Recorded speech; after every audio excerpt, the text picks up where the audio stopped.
Tokyo, August 1945. The capital of the Japanese Empire burns for the final time. Not from American incendiary bombs this time. From within. The fire consuming Japan comes from its own collapsing core.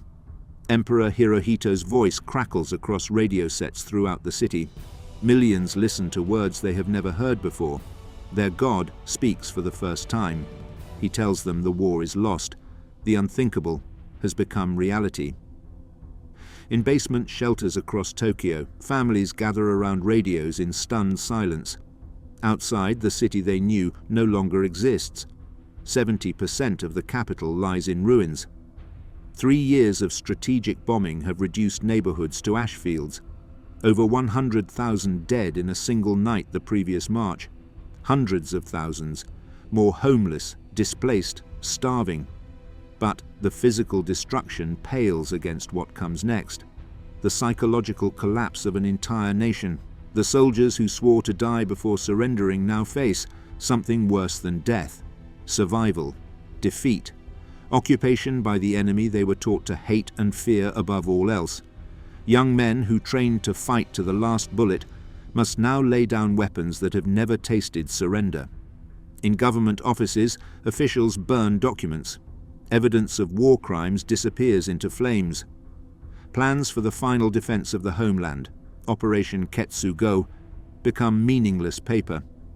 The military that controlled Japan's destiny for 15 years loses all authority in a single day. American forces gather offshore.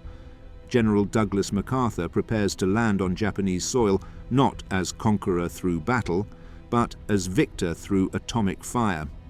2 cities have been erased from existence: Hiroshima on August the 6th, Nagasaki on August the 9th. The Soviet Union has invaded Manchuria, shattering Japan's last ally. The empire built through conquest now faces total dissolution. In the Imperial Palace, the decision to surrender unleashes chaos. Military officers plot one final coup. They will kidnap the emperor, destroy the surrender recording, fight on until Japan drowns in its own blood. The plot fails. The recording survives. The word goes out. Japan will surrender. For the first time in its history, the Japanese nation faces foreign occupation. No enemy has ever set foot on the home islands as conqueror. That changes now. Everything changes now. Tokyo's streets fill with confused citizens. Some weep. Some stand frozen in disbelief. Others begin the grim task of survival in a defeated nation. The black markets that sustained life during wartime bombing now become the only economy. Food grows scarcer each day. The rice ration cannot feed a family. Children starve quietly in bombed-out shells of buildings. The photographs and film footage emerging from Tokyo in these final days capture a civilization in freefall. Soldiers removing insignia from uniforms, officers burning battle flags rather than surrender them, civilians bowing to the Imperial Palace, weeping for an emperor who has just told them the war they sacrificed everything for has ended in failure. But the images also reveal something else: relief, hidden beneath the shock and shame, a quiet gratitude that the dying can finally stop, that mothers will not have to send more sons to death, that the promised invasion, the battle that would have killed millions, will never come. One Japanese civilian later writes, "We felt as if we had been living in a nightmare and had suddenly awakened to find ourselves in a world we no longer recognized." The fall of Tokyo is not a battle. It is something far more complex. The collapse of an ideology, the death of a national myth, the end of Bushido's promise that honor in death surpasses the shame of survival. Millions of Japanese people must now learn to live in a reality their entire culture has taught them to reject. How does a nation built on the code of the warrior accept defeat? How do millions of people who believed their emperor was divine reconcile his humanity? How does a military that swore never to surrender lay down arms without resistance? How do civilians who prepared to fight invaders with bamboo spears greet American soldiers as occupiers? The answers emerge in the streets of Tokyo across these final, impossible days. In the faces of soldiers walking home from a war they can barely comprehend losing. In the eyes of children who have known nothing but war their entire lives, now facing something even more frightening: peace won by the enemy. These are Japan's final days as an empire, the beginning of something new, something unprecedented, something no one, victor or vanquished, can yet imagine. This is the story of how the Japanese Empire dies, not in one climactic battle, not in a heroic last stand, but in a whimper of exhaustion, atomic fire, and the emperor's quiet voice on the radio telling his people that they must now endure the unendurable. The Japanese Empire reaches its maximum extent in early 1942. From the borders of India to the Central Pacific, from the Aleutian Islands to the shores of Australia, Tokyo rules over 300 million people across conquered territories spanning millions of square kilometers. The architects of this empire believe themselves invincible. The surprise attack on Pearl Harbor on December 7, 1941, destroys American naval power in the Pacific. Singapore falls in February 1942, humiliating the British Empire. The Philippines collapse despite American resistance. Hong Kong, Burma, Malaya, the Dutch East Indies, all fall to Japanese forces in a matter of months. Emperor Hirohito presides over this expansion from the imperial palace in Tokyo. The city in early 1942 thrives as the heart of a conquering empire. 8 million people inhabit the capital. Factories produce weapons and aircraft. Government ministries coordinate the administration of occupied territories. Military headquarters plans further conquests. The civilian population celebrates victory after victory. But the seeds of destruction already grow beneath the triumph. Japan's military strategy depends on a swift war: seize territory rich in oil, rubber, and raw materials, force the United States and Britain to negotiate peace from weakness, secure the empire's borders before American industrial might can mobilize. The plan requires perfect execution and Western capitulation. Neither happens. Admiral Isoroku Yamamoto, architect of the Pearl Harbor attack, understands the danger better than most in Tokyo. He later tells colleagues, "I fear all we have done is to awaken a sleeping giant and fill him with a terrible resolve." His words prove prophetic. The Battle of Midway in June 1942 marks the turning point. 4 Japanese aircraft carriers sink in a single day. The Imperial Navy loses its offensive capability. The initiative in the Pacific War shifts permanently to the United States. Tokyo's military leadership conceals the scale of the defeat from the Japanese public. The strategy of concealment becomes standard practice. As American forces begin the long counter-offensive across the Pacific, the Japanese government feeds its population a steady diet of propaganda victories. Radio broadcasts proclaim triumph after triumph. Newspapers report enemy losses while minimizing Japanese casualties.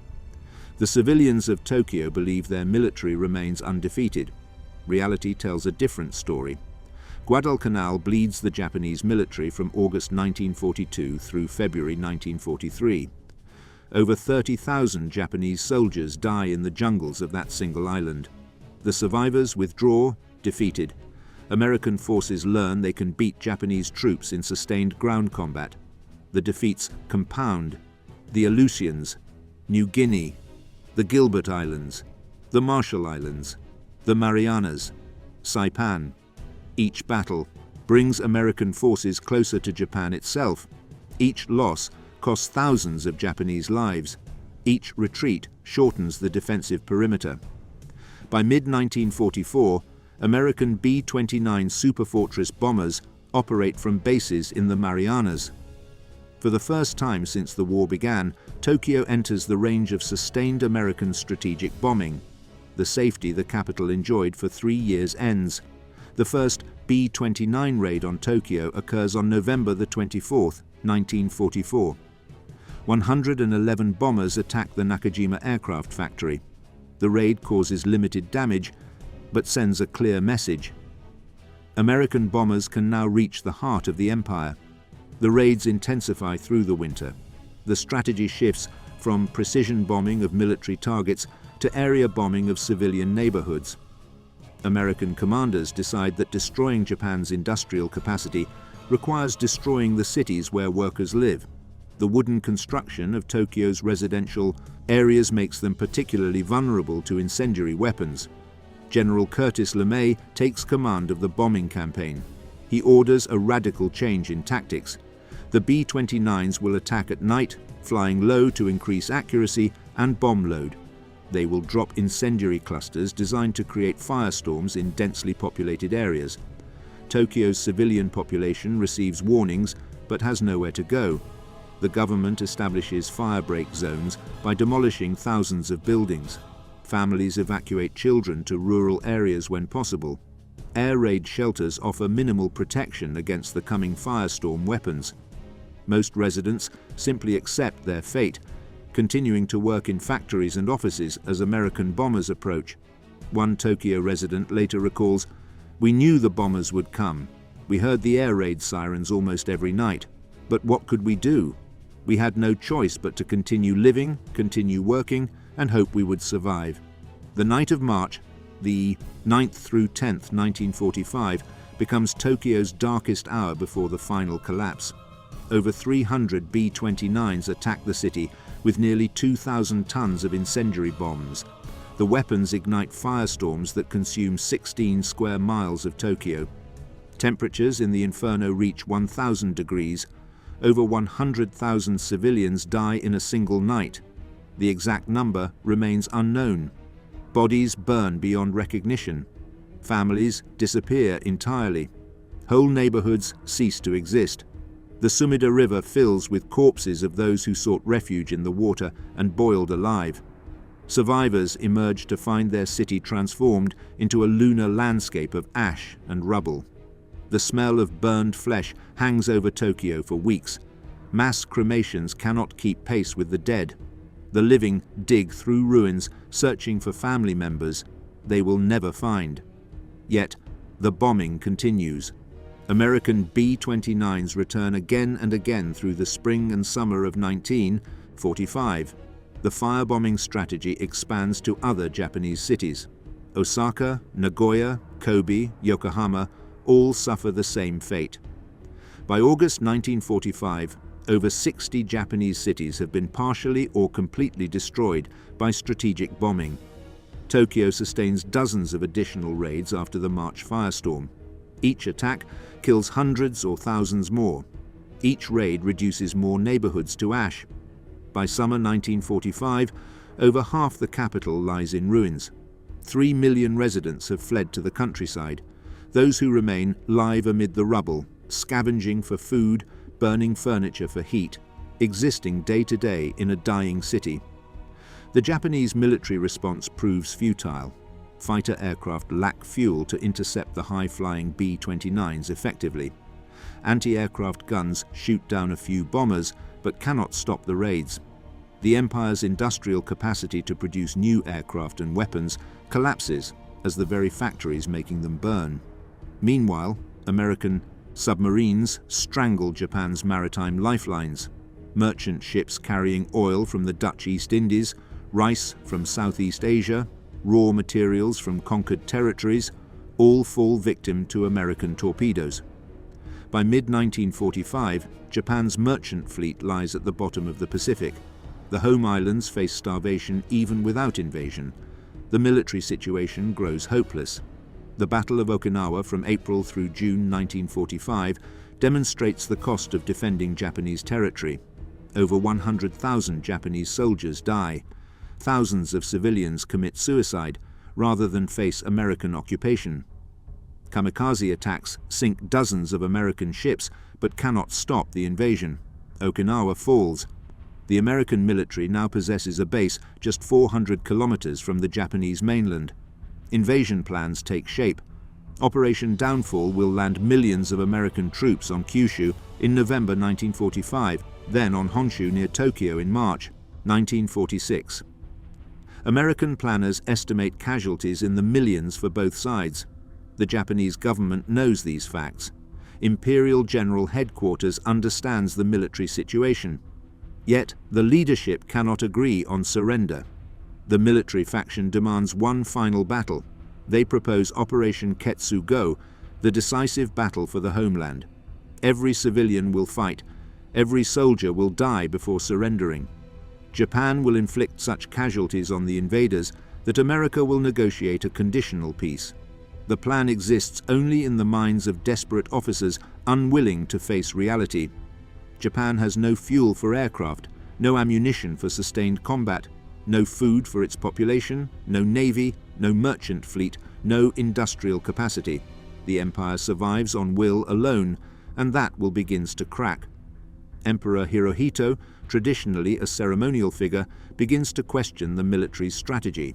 He asks his advisors a simple question: can Japan actually win this war? The silence that follows provides his answer. One imperial advisor later testifies, "The emperor asked us to tell him the truth about our military situation. We could no longer lie. We told him that victory was impossible, that the question was not whether Japan would lose, but how many would die before the inevitable end." By late July 1945, Tokyo has endured over 100 air raids. The city smolders in ruins. Civilians starve on rations that provide less than 1,000 calories per day. The black market thrives as the only functioning economy. Government authority weakens daily. The military's promises of final victory ring hollow in the ears of people living in rubble and ash. The stage is set for the final act. The empire that seemed invincible 3 years earlier now teeters on the edge of total collapse. The question is no longer whether Japan will fall, but how and at what final cost. The answer comes from the sky, in a flash of light brighter than 1,000 suns over a city called Hiroshima. August the 6th, 1945, 8:15 in the morning. A single B-29 bomber named Enola Gay releases its payload over Hiroshima. The weapon falls for 43 seconds. At 600 meters above the city center, the atomic bomb detonates. The explosion releases the equivalent of 15,000 tons of TNT in a fraction of a second. A fireball hotter than the surface of the sun expands over Hiroshima. The thermal pulse incinerates everything within a 1-kilometer radius. Human beings vanish, leaving only shadows burned into concrete. Buildings evaporate. Stone melts. The blast wave follows milliseconds later, traveling faster than sound. Structures designed to withstand earthquakes crumble like paper. The pressure wave crushes human bodies, ruptures organs, turns debris into shrapnel that shreds thousands. Within 2 kilometers of the explosion, almost nothing survives. 70,000 people die instantly. Thousands more perish in the fires that consume what remains of the city. By the end of the day, over 100,000 residents of Hiroshima are dead or dying. A single weapon has destroyed an entire city in seconds. The news reaches Tokyo slowly, confused, fragmentary. Initial reports speak of a new type of bomb. Military communications from Hiroshima cease entirely. The scale of destruction defies comprehension. Japanese scientists examine the evidence and reach a conclusion that military leaders refuse to accept. The Americans have developed an atomic weapon. In the Imperial Palace, Emperor Hirohito receives the reports with growing alarm. He calls for an emergency meeting of the Supreme Council for the direction of the war. The military faction argues for continuing the fight. One atomic bomb changes nothing, they claim. Japan must still resist invasion. The homeland battle plan remains viable. Foreign Minister Shigenori Togo disagrees. He argues that continued resistance will result in the complete annihilation of the Japanese people. The atomic bomb represents a threat beyond conventional military calculation. If America possesses more such weapons, no city in Japan is safe. The debate continues through August the 7th and 8th. The military refuses to accept surrender. They propose impossible conditions. Japan must keep its military, maintain its empire, avoid occupation, try its own war criminals. These terms amount to rejecting surrender entirely. The deadlock holds. Meanwhile, in Tokyo, life continues amid the ruins. Civilians know nothing of the atomic bomb. Government censorship prevents newspapers from reporting the truth about Hiroshima. Radio broadcasts mention only that a new type of weapon has damaged one city. The population continues its daily struggle for survival, unaware that the world has changed forever. The black markets in Ueno, Shinjuku, and Shibuya thrive as the only reliable source of food. Rice costs 20 times the official ration price. A single egg sells for more than a day's wages. Families trade family heirlooms for sweet potatoes. Children scavenge through rubble for anything edible or sellable. In the devastated neighborhoods of eastern Tokyo, survivors of the March firebombing live in shanties built from scrap metal and charred wood. They cook over open fires using broken furniture as fuel. Water comes from damaged pipes or polluted wells. Disease spreads through the unsanitary conditions. Dysentery, typhoid, and tuberculosis kill daily. The government ration system approaches total collapse. The official rice allocation drops to less than 300 grams per person per day. Many districts receive no distribution at all. The trains that should bring food from the countryside arrive empty or not at all. American submarines have destroyed the ships that might have imported rice from Korea or Taiwan. Japan starves. Factory workers grow too weak to perform their tasks. Production of aircraft, weapons, and ammunition plummets. The remaining factories lack raw materials even when workers are present. Steel, aluminum, copper, all exhausted. The empire that conquered half of Asia cannot manufacture bullets for its own soldiers. One factory worker later remembers, "We came to work each day because we had nowhere else to go. But there was nothing to do, no materials to work with, no machines that functioned. We sat in the ruins of the factory and waited for the air raid sirens." The military situation deteriorates by the hour. On August the 8th, the Soviet Union declares war on Japan. Over 1.5 million Soviet troops pour across the border into Japanese-occupied Manchuria. The Kwantung Army, once the pride of the Imperial Japanese Army, collapses in days. The Soviet invasion shatters Japan's last hope. The military faction has been negotiating secretly with Moscow, hoping the Soviets would mediate a conditional surrender. That possibility dies with the Soviet declaration of war. Japan now faces enemies, on all sides with no prospect of diplomatic escape. The Supreme Council meets again on the night of August the 8th. The arguments repeat. The military demands continued resistance. The civilian ministers beg for surrender to save what remains of the nation. No consensus emerges. Emperor Hirohito listens in silence as his advisors debate the future of Japan. August the 9th, 11:02 in the morning. A second atomic bomb detonates over Nagasaki. 40,000 people die instantly. The death toll will eventually reach 80,000. In 3 days, 2 cities have been erased from existence. The American military possesses the capability to destroy every major Japanese city without landing a single soldier. The news from Nagasaki reaches Tokyo that evening. Emperor Hirohito makes his decision. He will break the deadlock. In an unprecedented move, the Divine Emperor will personally decide Japan's fate. He tells the Supreme Council that Japan must accept the Potsdam Declaration and surrender unconditionally with one condition: the preservation of the imperial system. The military faction reacts with fury. Junior officers begin planning a coup. They will seize the imperial palace, prevent the surrender, and continue the war under military rule. The plot involves officers from the Imperial Guards Division and the Ministry of War. They plan to intercept and destroy the Emperor's surrender recording before it can be broadcast. August the 10th. The Japanese government transmits its acceptance of the Potsdam Declaration to the Allies through neutral Switzerland. The message includes the condition regarding the Emperor's status. The government waits for a response while Tokyo continues to burn. American bombers attack the capital again on August the 10th. Over 100 B-29s drop conventional bombs on the Nakajima aircraft plant and surrounding neighborhoods. Hundreds die. The survivors wonder why the bombing continues if surrender negotiations have begun. The American response arrives on August the 12th. The reply, crafted by Secretary of State James Barnes, states that the Emperor's authority will be subject to the Supreme Commander of the Allied powers. The answer satisfies neither the military faction nor those demanding unconditional surrender. The debate in the Imperial Palace resumes. Tokyo's streets fill with rumors. Surrender, continued war, atomic bombs, Soviet invasion. No one knows what to believe. The government maintains its information blackout. Newspapers print nothing about the surrender negotiations.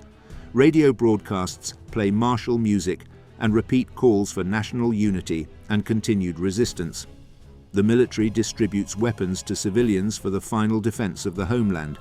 Bamboo spears, single-shot rifles, whatever can be found. Women train to fight with farming implements. Children learn to throw themselves under American tanks with explosive charges. The insanity of the Ketsugo plan becomes visible on Tokyo's streets. One schoolteacher later recalls, "They gave us sharpened bamboo poles and told us we would stop the American tanks. We were teachers, not soldiers. We had children in our classrooms who could not even remember peacetime, and they expected us to fight the American military with sticks." August the 13th. Emperor Hirohito calls another imperial conference. He has made his decision. Japan will surrender. The military's objections no longer matter. The emperor speaks with unprecedented directness. He tells his advisors that continuing the war will result in the extinction of the Japanese people. The atomic bomb makes further resistance suicidal. The military faction continues to resist. War Minister Korichika Anami argues for one final battle. He believes Japanese forces can inflict enough casualties on an American invasion to negotiate better terms. The math makes no sense. Japan has no fuel, no ammunition, no food, no functioning military. The Americans have atomic bombs and can destroy Japanese cities at will. Emperor Hirohito ends the debate. He orders the preparation of a surrender recording to be broadcast to the Japanese people. It will be the first time in history that the emperor's voice will be heard by his subjects. The recording is scheduled for August the 15th. The decision unleashes the plotters. On the night of August the 14th through 15th, rebel officers attempt their coup. They seize control of the Imperial Palace grounds. They search for the surrender recording, planning to destroy it. They attempt to convince the commander of the Imperial Guards Division to join them. The coup fails. Senior officers refuse to support the rebellion. The recording remains hidden and safe. By dawn on August the 15th, the leaders of the coup commit suicide. War Minister Anami performs ritual seppuku in his office, taking responsibility for the military's failure. Tokyo wakes to confusion and fear. Rumors of the coup spread through the city. No one knows what has happened or what will happen. The radio announces that the emperor will address the nation at noon. Millions gather around radio sets, in homes, in public squares, in factory yards, to hear words no Japanese subject has ever heard before, the voice of their God. One civilian later writes, "We did not know what the emperor would say. Some believed he would call for a final battle. Others whispered about surrender. We gathered in silence, terrified of what we would hear, unable to imagine that our world was about to end forever." August the 15th, 1945. Noon. Across Tokyo, across all of Japan, millions of people stand before radio sets, in homes reduced to rubble, in factory yards where production has ceased, in public squares where loudspeakers have been installed, in military barracks where soldiers await their fate. The entire nation holds its breath. The broadcast begins with the Japanese national anthem, then silence, then static, then a voice unlike anything the Japanese people have ever heard. Emperor Hirohito speaks in formal court Japanese, a dialect so archaic that many listeners struggle to understand the words. But the meaning becomes clear within moments. Japan has lost the war. The empire will surrender. The fighting will end.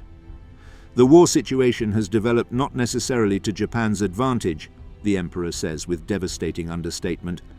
He speaks of the atomic bombs, the cruel bomb that threatens the total extinction of human civilization. He tells his subjects they must endure the unendurable and suffer what is insufferable. The recording lasts less than 5 minutes. When it ends, the silence that follows spreads across Tokyo like a physical presence. People stand frozen, unable to process what they have just heard. Their divine emperor has spoken for the first time in history to tell them that everything they believed was a lie. Japan has not been winning the war. The victories announced on the radio were fabrications. The sacrifices were for nothing. The sons and fathers and brothers who died in China, in the Pacific, in Burma, in the Philippines, they died for a war that was already lost. The firebombing, the starvation, the atomic destruction, all suffered in service of an impossible cause. In the plaza outside the Imperial Palace, thousands of civilians fall to their knees. Many weep openly. Others stand in silent shock. Some bow repeatedly toward the palace, apologizing to the emperor for their failure. A few remove knives and prepare to commit suicide on the spot, unable to bear the shame of surrender. Military officers across Tokyo react with fury, despair, and disbelief. In barracks throughout the capital, soldiers gather in groups, arguing about what to do next. Some demand they ignore the surrender and fight on. Others accept the emperor's decision with resignation. Many simply break down, years of indoctrination and sacrifice rendered meaningless in an instant. Major Kenji Hatanaka, one of the coup plotters who failed to stop the broadcast, commits suicide outside the Imperial Palace.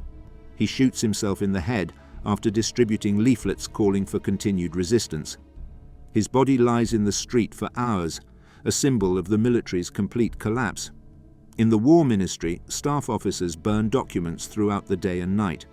Evidence of war crimes disappears into flames. Records of biological warfare experiments, forced labor, prisoner abuse, all reduced to ash. The officials know what is coming. American occupation, war crimes trials, justice for Japan's victims across Asia. They destroy what they can and prepare for the consequences. The civilian population receives the news with more complex emotions. Relief mixes with shame. Gratitude that the dying will stop mingles with fear of what American occupation will bring. Mothers whose sons died in the war weep with anger that the surrender did not come sooner. Families who lost everything in the firebombing feel a grim vindication. The government that promised victory has finally admitted defeat. One Tokyo resident later recalls, "When the emperor spoke, I felt as if someone had cut the strings holding me upright. I collapsed to the floor and could not stop crying. But whether I cried from sadness or relief, I could not say. Perhaps both, perhaps neither. I cried because our entire world had just ended." The black markets experience a surge of activity after the broadcast. Rumors spread that American forces will arrive within days. People rush to trade military scrip for goods before the currency becomes worthless. Others seek out food, fearing that the chaos of surrender will disrupt what little distribution system remains. Prices spike. Fights break out. The thin veneer of social order begins to crack. In the suburbs and rural areas surrounding Tokyo, the reaction varies by community. Some villages celebrate quietly, grateful that their sons will not have to die defending the homeland with bamboo spears. Others organize mass gatherings where civilians pledge to continue fighting regardless of the emperor's order. These pockets of resistance will continue for days, refusing to accept reality. The military begins the process of disarmament, though slowly and with great reluctance. Soldiers receive orders to turn in weapons. Many comply. Others hide rifles, swords, and ammunition, unable to accept that they will never fight again. Officers face the humiliation of removing insignia from uniforms. Battle flags, carried through years of combat across Asia and the Pacific, are burned rather than surrendered to the enemy. At Atsugi Airfield, southwest of Tokyo, kamikaze pilots learn that they will never fly their suicide missions. Young men who spent months training to die for the emperor must now find a reason to live in a defeated nation. Some cannot make the transition. Over the following weeks, dozens of pilots and soldiers commit suicide rather than face the shame of surrender. The psychological impact of the surrender extends far beyond the immediate shock. The Japanese people have been indoctrinated for years to believe that death is preferable to surrender, that the emperor is divine, that Japan cannot lose because the gods protect the empire. The broadcast shatters these core beliefs in 5 minutes. Children who have known nothing but war their entire lives cannot comprehend peace. Teenagers mobilized for factory work or military training have no skills for civilian life. Women widowed by the war face a future of poverty and social stigma. The elderly mourn a Japan that no longer exists, a nation that died somewhere between Pearl Harbor and Hiroshima. In hospitals across Tokyo, wounded soldiers learn that their sacrifice was for nothing. Men who lost limbs in battle, burn victims from kamikaze crashes, soldiers dying slowly from tropical diseases contracted in the South Pacific. They survived combat only to hear that their nation has surrendered. Many refuse to believe the broadcast is real, convinced it must be enemy propaganda. One wounded soldier later testifies, "I lost both legs at Okinawa. I was told I had sacrificed them for the emperor, for Japan's victory. Then I heard the surrender broadcast. What did I lose my legs for? What did any of us sacrifice for? I wanted to die right there in the hospital bed." The emperor's broadcast does not immediately end all resistance. In some military units, fanatic officers execute soldiers who express relief at the surrender. Courts-martial continue for days after August the 15th, punishing those who dare suggest that surrender is the correct decision. The military's ideology of death before dishonor does not disappear simply because the emperor has spoken. Remote garrisons across the Pacific do not receive word of the surrender for days or even weeks. On isolated islands, Japanese troops continue fighting, unaware that the war has ended. Some will hold out for months, refusing to believe surrender announcements are genuine. A few soldiers will remain hidden for years, convinced that reports of Japan's defeat are American propaganda. But in Tokyo, reality cannot be denied. American reconnaissance aircraft fly over the city unopposed the day after the surrender broadcast. No anti-aircraft fire greets them. No fighters scramble to intercept. The planes circle the ruins of the capital, photographing the devastation, confirming what the Japanese government has promised. The surrender is real. Foreign Minister Togo begins preparations for the formal surrender ceremony. Japanese diplomats make contact with American forces in the Philippines. Arrangements begin for the arrival of General Douglas MacArthur and the occupation forces. The Japanese government must now facilitate its own conquest. August the 16th. Tokyo remains quiet, stunned. People emerge from shelters and shanties to navigate the rubble-filled streets. They search for food, for water, for some sense of normalcy in a world that no longer makes sense. The rice ration continues, barely, though no one knows how long even that will last. The factories remain closed. The workers have nowhere to go and nothing to do. The machinery that produced weapons for the war effort stands idle, much of it damaged by bombing. The government offices that coordinated the empire's administration find themselves without purpose. Bureaucrats shuffle papers, uncertain whether American occupiers will keep them employed or put them on trial. August the 17th. Life begins adapting to the new reality. Markets reopen. Merchants who hoarded goods during the war now sell them openly. American currency becomes more valuable than Japanese yen overnight. Those who possess anything to trade find buyers. Those with nothing face starvation. The mood in Tokyo shifts from shock to anxiety. What will the Americans do? Will they exact revenge for Pearl Harbor? Will they impose harsh occupation terms? Will they execute the emperor? Rumors spread wildly. Some claim American soldiers will massacre the population. Others insist the occupation will be benevolent. No one knows. Everyone fears. Children begin to play in the streets again, their games now incorporating elements of the new reality. They pretend to be American soldiers arriving in Tokyo. They trade imaginary cigarettes and chocolate, items they have only heard about. The resilience of youth manifests even in the ruins. One mother later writes, "My children asked me what Americans look like. I realized I did not know. We had been taught to hate them, to fear them, but I had never actually seen one. Now they would occupy our city, rule our lives, and I could not even describe them to my own children." The psychological turning point has passed. The initial shock of the emperor's broadcast fades into grim acceptance. Japan has lost the war. The Americans are coming. Life must somehow continue. The question is no longer whether to surrender, but how to survive what comes next. In the imperial palace, Emperor Hirohito prepares for the unthinkable. He will meet General MacArthur as a defeated sovereign greeting his conqueror. He will pose for photographs with the American commander. He will submit to foreign authority for the first time in Japan's history. The empire built over decades of conquest dies in days of atomic fire and a 5-minute radio broadcast. What rises from the ashes remains to be seen, but the old Japan, the militaristic empire that sought to dominate Asia, that taught death before surrender, that proclaimed the emperor divine, that Japan is gone forever. August the 28th, 1945. The first American soldiers land at Atsugi Airfield. An advance team of 150 men step onto Japanese soil, prepared for anything. They carry weapons but face no resistance. Japanese ground crews stand at attention, silent and defeated.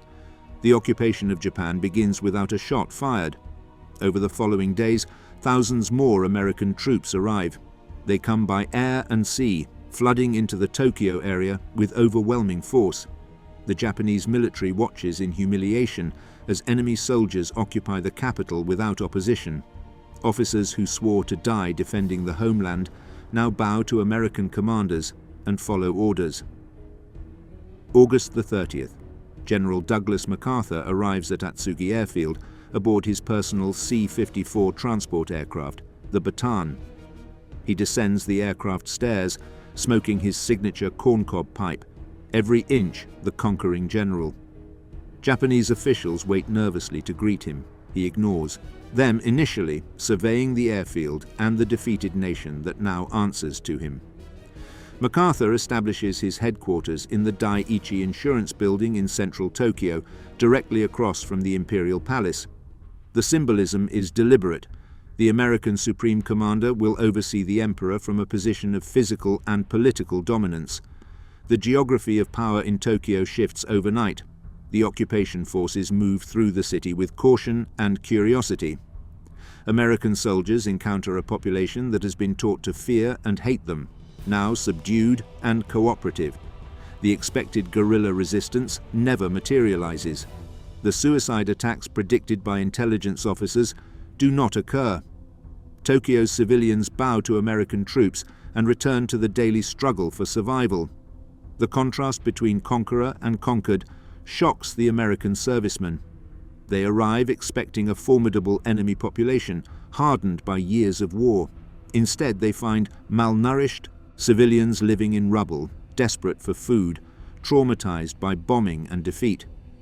The Japanese people they encounter bear little resemblance to the fanatical warriors portrayed in wartime propaganda. One American soldier later writes, "We came prepared to fight. What we found were ghosts. The civilians looked like walking skeletons. The children begged for food. The soldiers who had fought so fiercely on the islands now stood silent, broken, defeated in a way I had never imagined possible." September the 2nd, 1945, Tokyo Bay. The formal surrender ceremony takes place aboard the battleship USS Missouri. Japanese Foreign Minister Mamoru Shigemitsu and General Yoshijiro Umezu board the American vessel to sign the instrument of surrender. They ascend the gangway to face rows of Allied officers and journalists. Cameras capture every moment of Japan's official humiliation. General MacArthur presides over the ceremony. He speaks briefly about hope for peace and reconciliation, but the message is clear. Japan has been utterly defeated. The empire that conquered half of Asia now submits to foreign authority for the first time in its history. Shigemitsu signs the surrender document with a shaking hand. His leg, lost to a Chinese bomb years earlier, causes him to limp as he approaches the table. The symbolism is painful for Japanese observers. Their representative physically broken, signing away their nation's sovereignty, surrounded by the military might that destroyed their empire. General Umezu signs next, representing the Imperial Japanese Armed Forces. His signature ends the military's control over Japan's government. The institution that dominated Japanese politics for 15 years loses all authority in the stroke of a pen. Representatives from the Allied nations sign afterward. The United States, China, Great Britain, the Soviet Union, Australia, Canada, France, the Netherlands, New Zealand. Each nation Japan attacked or occupied now accepts its formal surrender. The ceremony lasts 23 minutes. When it ends, World War II is officially over. In Tokyo, crowds gather around radios to hear the broadcast of the surrender ceremony. The reaction is muted. No celebrations, no demonstrations, just quiet acceptance of what everyone already knows. Japan has lost everything. The occupation administration begins implementing its authority immediately. American military police establish checkpoints throughout Tokyo. Curfews go into effect. Japanese police forces receive orders to cooperate with occupation authorities or face dissolution. The Japanese government continues to function, but only under American supervision and approval. Emperor Hirohito submits to the unthinkable. On September the 27th, he visits General MacArthur at the American embassy for their first meeting. The emperor arrives in formal dress, nervous and uncertain. MacArthur greets him casually, in an open-collar uniform without decorations. The photograph taken of this meeting becomes one of the most significant images of the occupation. MacArthur stands relaxed, hands on hips, towering over the diminutive emperor. Hirohito appears stiff and formal, almost childlike next to the American general. The image circulates throughout Japan, demonstrating beyond doubt that the divine emperor now answers to a foreign power. One Japanese official later recalls, "When we saw the photograph of the emperor standing next to MacArthur, we understood completely what had happened to our nation. The man we were taught to worship as a god stood before an American general like a schoolboy before his teacher." The occupation authorities begin the process of demilitarization. Japanese soldiers turn in weapons by the hundreds of thousands. Rifles, swords, artillery pieces, all collected and destroyed or shipped away. The Imperial Japanese Army and Navy officially dissolve. Over 6 million soldiers return to civilian life with no prospects, no jobs, and no purpose. Military installations across Tokyo become occupation facilities. Barracks that once housed Japanese troops now quarter American soldiers. Airfields transfer to American control. Naval bases become American ports. The infrastructure of Japanese military power transforms into the infrastructure of American occupation. War crimes investigations begin almost immediately. The International Military Tribunal for the Far East prepares to try Japanese leaders for crimes against peace, war crimes, and crimes against humanity. American investigators arrest senior military and civilian officials. Former Prime Minister Hideki Tojo attempts suicide but survives to face trial. Others go into hiding or flee the country. The list of accused grows daily. Generals who ordered atrocities in China, admirals who approved mistreatment of prisoners, officials who implemented forced labor programs, doctors who conducted biological warfare experiments. The machinery of justice grinds slowly but inexorably toward accountability. Tokyo's population struggles to adapt to occupation.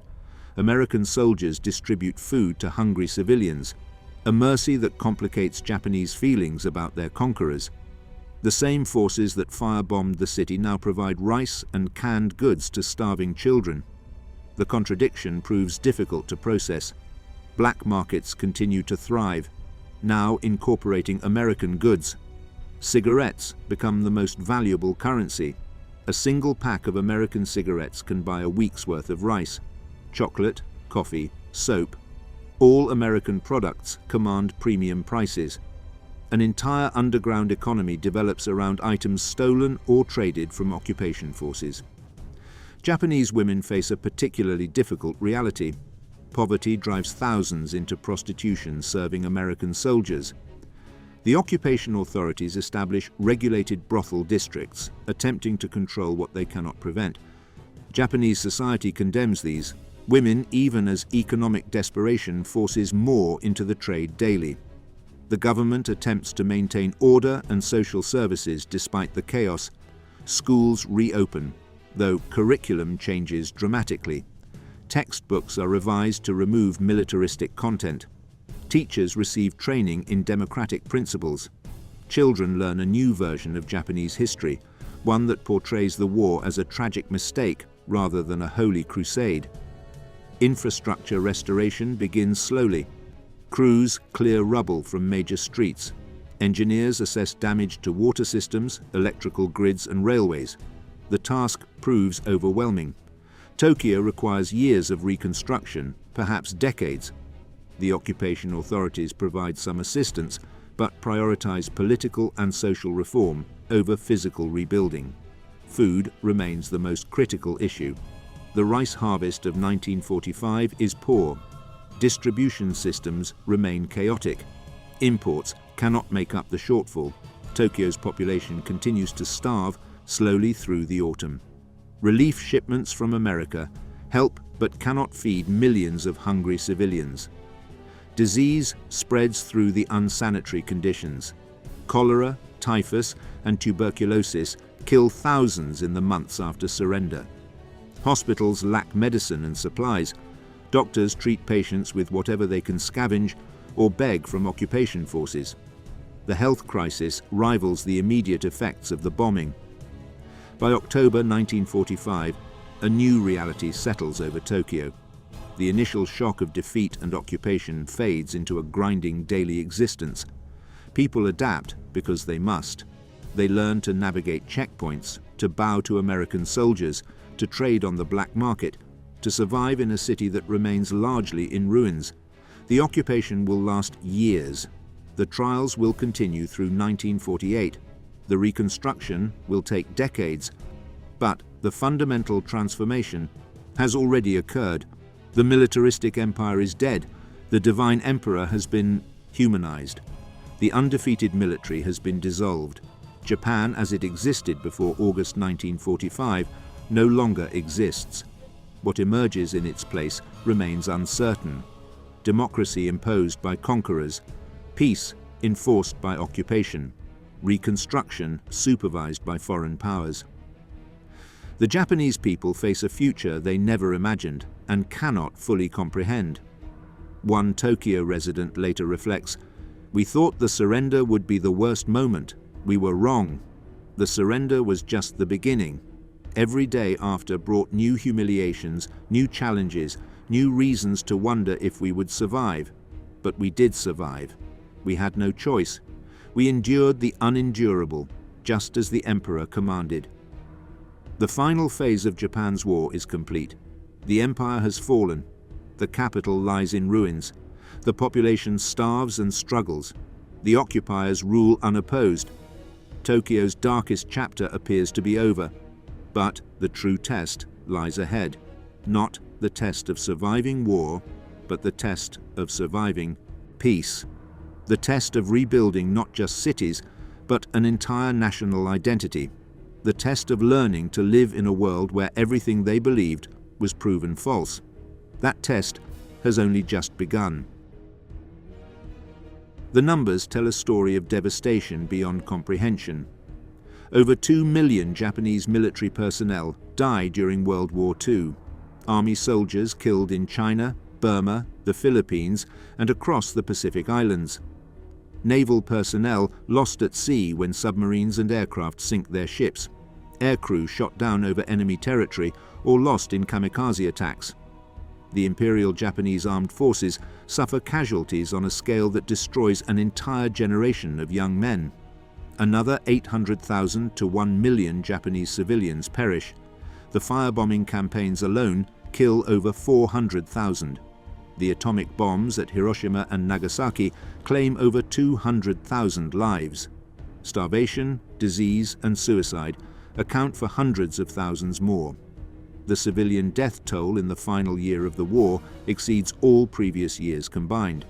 Tokyo itself loses over 100,000 civilians to bombing. The March 9th through 10th firestorm creates the highest single-day death toll of any air raid in history. Subsequent raids kill thousands more each time. By war's end, over half the city's population has fled or died. 3 million refugees scatter across the countryside, homeless and destitute. The wounded number in the millions. Soldiers return from the front with missing limbs, blindness, burns, and tropical diseases. Civilians suffer injuries from bombing, malnutrition, and radiation sickness. The hospitals that remain standing overflow with patients. Medical supplies run out within weeks of the surrender. Doctors perform amputations without anesthesia. Nurses treat infected wounds with boiled water and cloth bandages. Radiation victims from Hiroshima and Nagasaki present symptoms that doctors cannot treat or even fully understand. Hair falls out. Skin develops lesions. Internal organs fail. Victims who survived the initial blast die slowly over weeks and months from radiation poisoning. The suffering continues long after the explosions, claiming lives well into 1946 and beyond. Psychological trauma affects nearly the entire population. Shell shock among returning soldiers goes largely untreated. The Japanese military tradition views mental illness as weakness, leaving thousands of traumatized veterans without support. Many turn to alcohol or suicide. Others become violent, unable to readjust to civilian life after years of brutality in combat. Civilians suffer their own psychological devastation. Children who witnessed the firebombings wake screaming from nightmares. Mothers who lost entire families to the atomic bombs sit catatonic in refugee centers. The elderly who survived the destruction of their neighborhoods simply stop eating, willing themselves to die rather than face a future without meaning. One psychiatric nurse later testifies, "We had no words for what we saw. Men who could not stop shaking, women who could not speak, children who forgot how to play. The bombing destroyed their minds as surely as it destroyed their homes." Over 6 million Japanese soldiers surrender and await repatriation from across the former empire. Hundreds of thousands remain stranded in China, Korea, Manchuria, and the Pacific Islands. Many face brutal treatment from local populations seeking revenge for years of occupation. Soviet forces capture over 600,000 Japanese soldiers in Manchuria and ship them to labor camps in Siberia. Thousands die from cold, starvation, and overwork before they ever see Japan again. Prisoners of war held by the Japanese face their own nightmare. Over 140,000 Allied prisoners endured horrific conditions in Japanese camps. Starvation, disease, beatings, and execution claimed the lives of over 30%. Those who survive liberation require months of medical treatment. Many carry physical and psychological scars for the rest of their lives. The displaced persons crisis overwhelms what remains of Japanese civil society. Over 8 million Japanese civilians lived in occupied territories when the war ended. Korea, Manchuria, Taiwan, China, the Pacific Islands all begin expelling Japanese settlers. These refugees flood back to the home islands with nothing but the clothes on their backs. They arrive to find their homeland in ruins, unable to absorb or feed them. Tokyo alone must accommodate over 500,000 returnees between August and December 1945. The city has no housing for them. Refugee camps spring up in parks, under bridges, in the shells of bombed buildings. Families camp in the open through autumn rains and the approaching winter. Food distribution cannot keep pace with the influx. People starve within sight of the imperial palace. Orphans number in the hundreds of thousands. The firebombings, atomic bombs, and combat operations across Asia killed millions of parents. Children as young as 5 survive alone, scavenging in ruins, stealing food, sleeping in burned-out buildings. The government establishes orphanages but cannot house or feed even a fraction of the homeless children. Many turn to crime or prostitution to survive. One orphanage director later writes, "The children arrived skeletal, covered in lice, traumatized beyond description. Many could not remember their own names. They had forgotten how to trust, how to hope, how to be children. We did what we could with no resources and no help. It was never enough." The widows of the war face social and economic catastrophe. Traditional Japanese society offers few opportunities for women to earn a living independently. Millions of war widows must support themselves and their children with no job skills and no support. Many accept work in factories for starvation wages. Others enter prostitution. Still others simply starve quietly, too proud to beg or compromise. Families search desperately for missing relatives. The chaos of the war's end scattered millions across Asia and the Pacific. Sons conscripted into the army disappear without trace. Daughters sent to work in factories never return home. Parents evacuated from cities vanish in the confusion of defeat. Notice boards in Tokyo's railway stations fill with desperate pleas for information about loved ones. Most searches end in failure and grief. Mass graves scatter across Tokyo and other bombed cities. The bodies recovered from the March firestorm alone overwhelm cremation facilities. Temporary burial sites become permanent as authorities lack resources to process the dead properly. Families who lost members in the bombing often never receive confirmation of death or recovery of remains. Their loved ones simply disappear into mass graves marked with numbers instead of names. The economic devastation compounds every other problem. Japanese currency becomes nearly worthless. Inflation spirals out of control. The official rice ration, when available at all, costs more than most families can afford. Savings accumulated over lifetimes evaporate. Middle-class families sell heirlooms and valuables for food. Former business owners join the ranks of the homeless. Industrial capacity lies in ruins. Over 40% of Japan's urban industrial areas have been destroyed by bombing. Factories that survive lack raw materials, fuel, and intact machinery. Unemployment exceeds 50% in some cities. The occupying forces provide some work opportunities, but not nearly enough to employ millions of jobless men returning from the military. Agriculture suffers from labor shortages, lack of fertilizer, and poor weather. The 1945 harvest falls far short of needs. The government projects that Japan will face mass starvation through the winter without substantial food imports. American relief shipments prevent the worst, but millions suffer from severe malnutrition through 1946. Disease vectors thrive in the unsanitary conditions. Rats multiply in the ruins. Mosquitoes breed in standing water from damaged plumbing. Lice spread among crowded refugees. Tuberculosis, typhus, dysentery, and cholera kill thousands monthly. The occupation authorities implement vaccination programs and public health measures, but the scale of the crisis overwhelms available resources. The social fabric tears under the strain. Crime rates soar. Black markets operate openly. Gangs control entire neighborhoods. Police forces, undermanned and under-equipped, cannot maintain order. The occupation authorities establish military police patrols, but they focus on preventing organized resistance rather than common crime. Suicide rates spike dramatically. Former military officers commit ritual suicide rather than face dishonor. Civilians poisoned by despair end their lives with whatever means available. Entire families commit group suicide, unable to see a path forward. The traditional shame culture of Japanese society makes surrender and defeat unbearable for thousands. One social worker later recalls, "Every day we found bodies, in the ruins, in the river, hanging from trees in the parks, people who could endure the bombing, the starvation, the defeat, but could not endure the shame. We stopped counting after a while.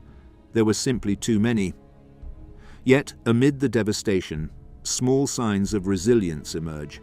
Markets reopen, schools resume classes, families plant vegetable gardens in bomb craters, children play in the ruins. Life, stubborn and persistent, continues despite everything. The human cost of Japan's final days extends far beyond simple casualty statistics. An entire society has been shattered, a generation decimated, a culture forced to confront the total failure of its values and institutions. The survivors must build a new Japan from the ashes of the old, carrying trauma and loss that will echo through generations. The rebuilding will take decades. The healing may never be complete. But the dying has finally stopped. For millions of Japanese people, that alone represents a form of deliverance. The fall of Tokyo marks more than the end of a war. It represents the death of an ideology, the collapse of a nation's fundamental understanding of itself, and the beginning of a transformation unprecedented in modern history. Japan's defeat alters the strategic balance of Asia permanently. The empire that dominated the region for 4 decades vanishes overnight. Korea gains independence after 35 years of colonial rule. China reclaims territories occupied since the 1890s. The European colonial powers return to Southeast Asia, though their authority has been fatally undermined by Japanese occupation. The power vacuum created by Japan's collapse shapes Asian politics for generations. The atomic bombs dropped on Hiroshima and Nagasaki change warfare forever. For the first time in history, humanity possesses the capability to destroy itself completely. The bombs that end the Pacific War inaugurate the nuclear age and the Cold War that will define the next 45 years. The arms race between the United States and Soviet Union begins in the ruins of Japan's cities. The occupation of Japan becomes a laboratory for transforming defeated enemies into democratic allies. General MacArthur implements radical reforms that remake Japanese society. The military is permanently disbanded. The constitution renounces war as an instrument of national policy. Women receive the right to vote. Land reform breaks up feudal agricultural systems. Labor unions gain legal protection. The Zaibatsu industrial conglomerates are dissolved. Emperor Hirohito retains his throne, but renounces his divinity in a radio broadcast on January 1, 1946. The man worshipped as a living god declares himself human. This declaration, forced by occupation authorities, completes the psychological transformation begun by the surrender broadcast. The divine right that justified Japanese imperialism dies with Hirohito's admission of mortality. The war crimes trials that follow establish precedents for international justice. The Tokyo trials prosecute 28 Japanese leaders for crimes against peace, war crimes, and crimes against humanity. 7 received death sentences, including former Prime Minister Hideki Tojo. 16 received life imprisonment. The trials forced Japan to confront the atrocities committed in its name across Asia. Over 10 million Chinese civilians died during Japanese occupation. Hundreds of thousands of women were forced into sexual slavery as comfort women. Prisoners of war suffered systematic brutality and murder. Yet the trials also reveal the limits of victors' justice. Emperor Hirohito, who approved the war and knew of many atrocities, escapes prosecution. American authorities decide that maintaining stability requires keeping the emperor on the throne. Many argue this decision allows Japan to avoid full accountability for its crimes. The debate continues decades later. The reconstruction of Tokyo demonstrates both American generosity and strategic calculation. The United States invests billions in rebuilding Japan's economy and infrastructure. This generosity stems partly from humanitarian concern, but also from Cold War strategy. As tensions with the Soviet Union escalate, America needs a strong, democratic Japan as a Pacific ally. The former enemy becomes a crucial partner almost overnight. By 1952, when the occupation officially ends, Japan has transformed dramatically. Democratic institutions function effectively. The economy begins decades of unprecedented growth. Japanese industry, rebuilt with American assistance and freed from military spending, becomes a global powerhouse. The nation that lay in ruins in 1945 becomes the world's second-largest economy by the 1980s. The cultural impact of defeat reshapes Japanese identity profoundly.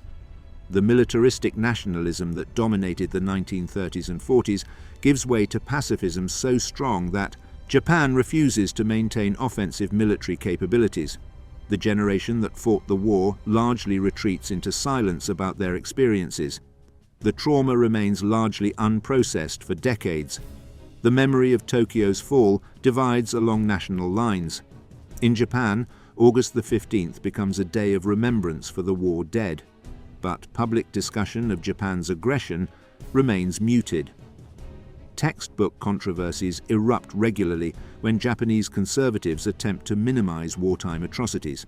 In China, Korea, and Southeast Asia, the scars of Japanese occupation remain raw for generations. Demands for apologies and reparations continue into the 21st century. The atomic bombings of Hiroshima and Nagasaki become central to Japanese post-war identity. Japan embraces the role of nuclear victim, while often downplaying its role as aggressor. The Hibakusha, survivors of the atomic bombs, campaign for nuclear disarmament and bear witness to the weapon's horrific effects. Their testimony shapes global understanding of nuclear war's consequences. The lessons of Japan's fall resonate far beyond 1945. The war demonstrates the catastrophic consequences of militarism, ultranationalism, and imperial ambition.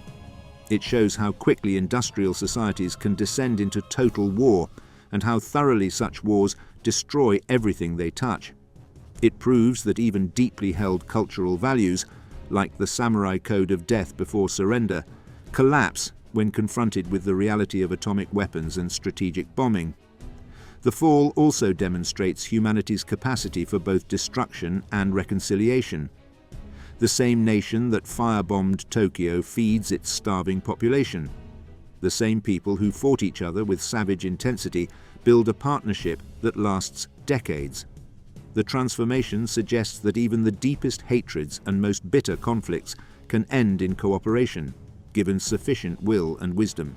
Tokyo today bears few visible scars of 1945. The ruins have been cleared, the buildings rebuilt, the economy restored. But beneath the prosperity and peace, the memories persist. In the testimonies of survivors, in the peace museums and memorials, in the annual remembrance ceremonies, in the ongoing debates about responsibility and reconciliation. As one historian later reflects, Japan lost everything in 1945, its empire, its military, its national mythology, its sense of invincibility. But in losing, it gained something unexpected, the opportunity to become something better than what it had been. Whether it fully seized that opportunity remains a question each generation must answer for itself. The fall of Tokyo ends an era of Japanese militarism and begins an experiment in imposed democracy that, against many expectations, succeeds.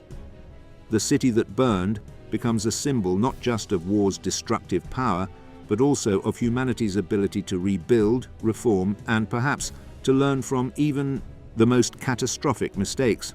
The final days of the Japanese Empire teach a lesson written in atomic fire and recorded in the emperor's trembling voice. Nations that choose war must be prepared to endure its total consequences. And those consequences, in the modern age, can threaten not just defeat, but extinction.